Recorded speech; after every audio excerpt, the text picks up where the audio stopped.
Okay, let's continue our discussion of vector fields here. Remember that a vector field is an assignment of a vector at each point of space, or possibly the plane. Examples: an electric field around a charge, the gravitational field around a mass, the velocity field of a moving fluid at some point in time. Okay, let's take a couple more abstract approaches here. I've got a function of x and y. Notice that there's a bar on top here, right? See the bar right there, indicating that what? This is vector valued. And what goes into there is what? X and y, so those are coordinates. This would be what? A vector valued function from points in the plane. And you can think of what? The I component and the j component of that vector valued function being p of xy, q of xy. Sometimes I might call them m and n. So different situations here. Here's a very concrete one here. F bar of xy equals xy times x squared plus y squared. These are examples of vector fields then, aren't they? Okay. Okay, we've seen this kind of stuff in the previous video here. A radial field has vectors pointing towards or away from the origin. This means they're parallel or anti-parallel to position vectors. In other words, remember the position vector is the vector from the point, from the origin to the point of interest here. A traverse field has vectors orthogonal to the position vectors. Okay, so you can see in this particular drawing here, these are supposed to be orthogonal right there. Okay, see what I'm drawing in there, those are orthogonal. Alrighty. What would be an example of a traverse field here? F of xy equals y negative x. Okay. Now this is a traverse field because you could imagine what the position vector of the point xy is actually the vector x comma y with the angled bars. This function is y comma negative x at the same point. Notice that their dot product is 0, so these two are always orthogonal. So you've got a situation like this showing up here. Okay.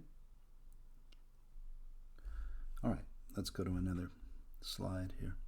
Let's talk about something important here, line integrals. Okay, so this is going to be one of the first applications we have of vector fields here.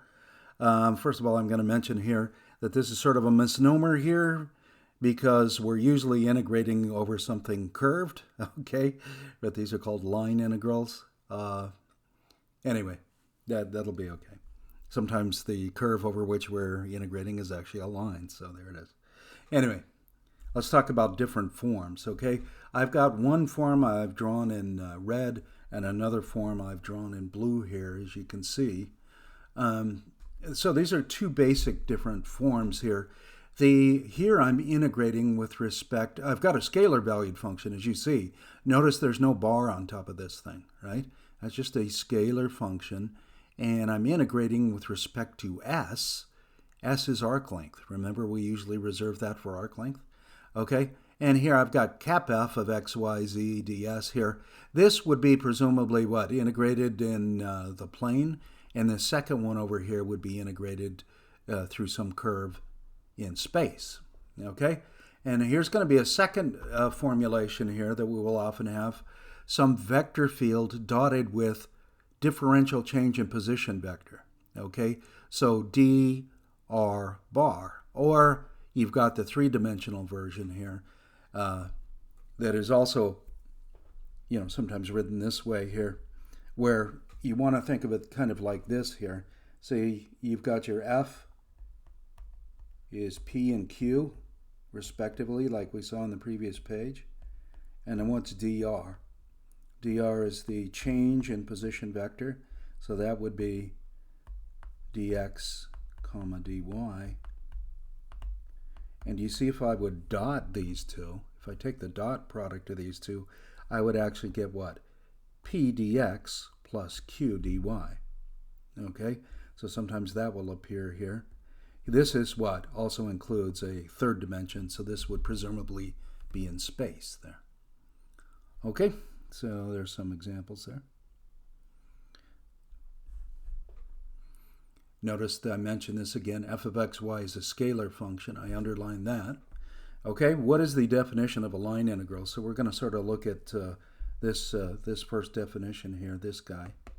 Okay, this one right here. All right, so let's see what happens. What does it mean, really? Okay, some assumptions we're going to make, simplifying assumptions here. C is a piecewise smooth curve. Okay, all right, and we've got that scalar valued function that will hopefully actually be a continuous function in some open region of the plane containing this curve C, by the way. Okay, so here I'm addressing the question, what does this even mean here? What is that? The integral over C, that's supposed to be the curve C, f of xy ds equals what? What is that? What are you talking about? Okay, here's the idea. What we do you see all the little dots here on the curve? Okay, see how I've broken that up? We imagine that curve being partitioned up, right? And we take a little bunch of points that lie on that curve here. And here I've actually written the different coordinates of the points. Usually I start at x sub 0, but I didn't this time. Well, okay, I'm a fool, but there it is. Okay, now here's what you're going to do. So here are the points on our curve here, the coordinates of the point on the curve anyway. And I'm going to say delta s sub I. This is supposed to be a small s there. This is going to be what? Differential arc length. We're going to imagine what? Just taking see I've got a point on the curve here and a point on the curve here. I'm going to find the distance between those 2 points on the curve by using Pythagoras, right? Pythagoras will help me out there. The square root of the sum of the squares of the differential changes in x and y respectively. Okay? Okay, and then the next thing I'm going to do is here. Do you see these little hats on top of these? X sub I hat, Y sub I hat is a sample point in the ith chunk of the curve, okay? Are you going to form a Riemann sum like this? Okay, okay. So I have differential arc length here. That's the way I'm thinking of it. And then what? I'm sampling the value of the function at each of those little chunks on the curve, each subinterval, if you want to think of it that way. Okay? Then I'm adding them all up.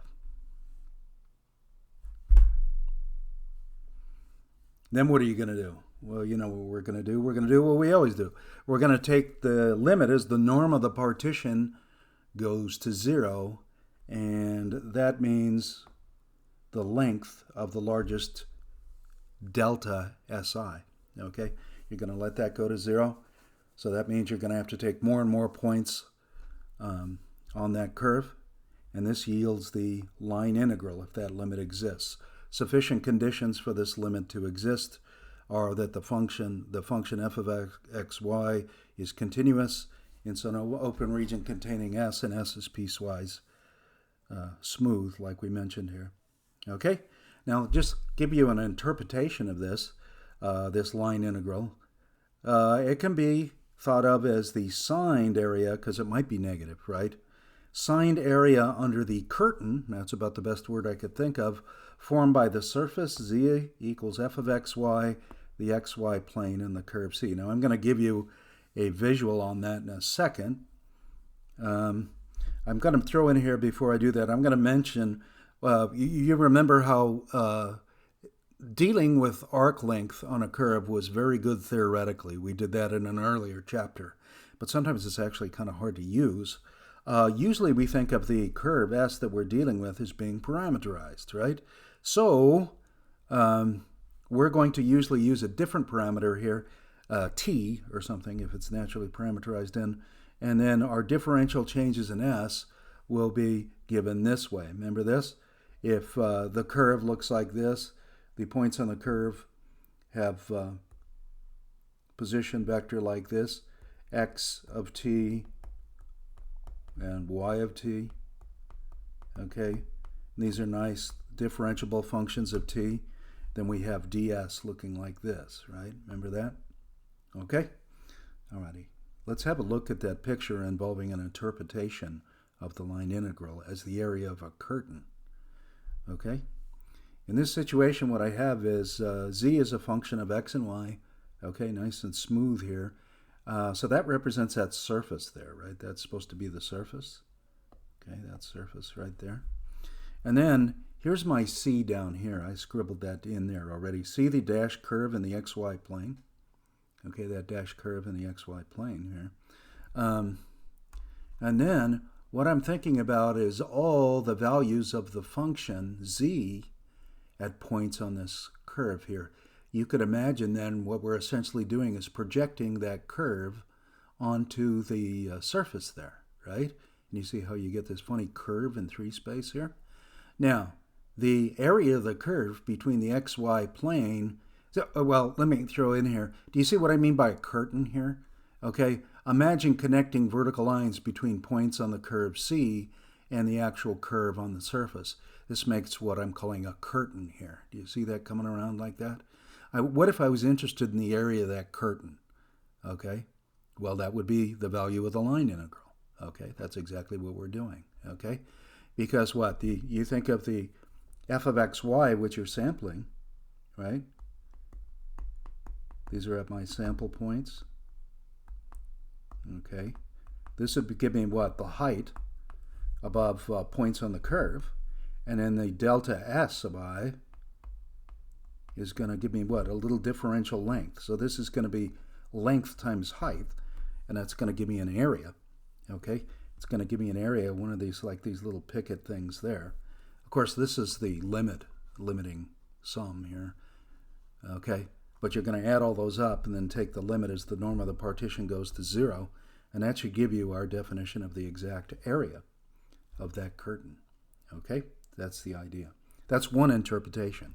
Again, that's not the only interpretation of an integral. We often have different interpretations, right? Let's take a concrete example.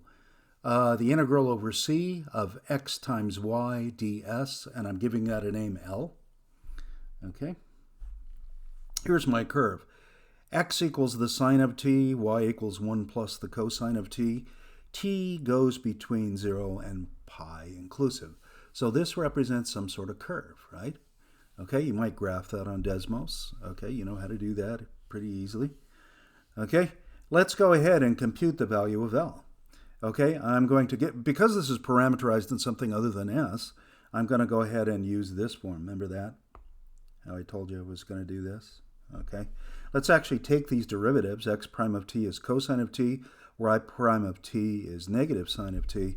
And when you get ds, you get the square root of the sum of the squares of those two. That turns out to be 1. ds and dt are the same thing. I wonder why that is. Okay, well, I'll let you guys think about that. Anyway, let's come over here. So where do I have ds? Instead of ds, what am I going to put in there? I'm going to put in dt, right? And then x times y, there's my x, there's my y. Where is t going from and to if I'm going to be going over the whole curve? Okay, I'm going from 0 to pi. Now, it might be, let me throw this in here. In my curve, it is important about the direction that I'm going. Here's my curve C. Okay.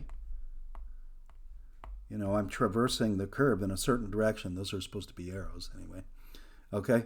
It could be I'm going from, traversing it in the opposite direction, in which case I would be going from pi to 0. Okay. But presumably from this little clue there, you're traversing that curve in that direction. Okay. The actual computation of the curve integral is pretty easy here. Okay. You can see you're just integrating over an interval from 0 to pi. This is calc 1, right? Okay, so you would get the sine of t dt, sine of t cosine t dt. This are easy integrals. You can work those out. Okay. All right, there it is. And you work this out, and I ended up getting 2. I think that's right. Okay, oops. I ended up getting 2 for my answer. That would be, all right, this is a crappy looking thing. Yes, the thing was actually a circle. I guess I gave it away there. Okay, the area underneath that curtain was 2. Okay, that's my crappy drawing of the area under a curtain. Okay, well, I think this should be okay for an introduction to line integrals. And we'll see here, hopefully you see this excited about the fact that this really doesn't look so difficult compared to what we have been doing with multiple integration or something. Okay, all right.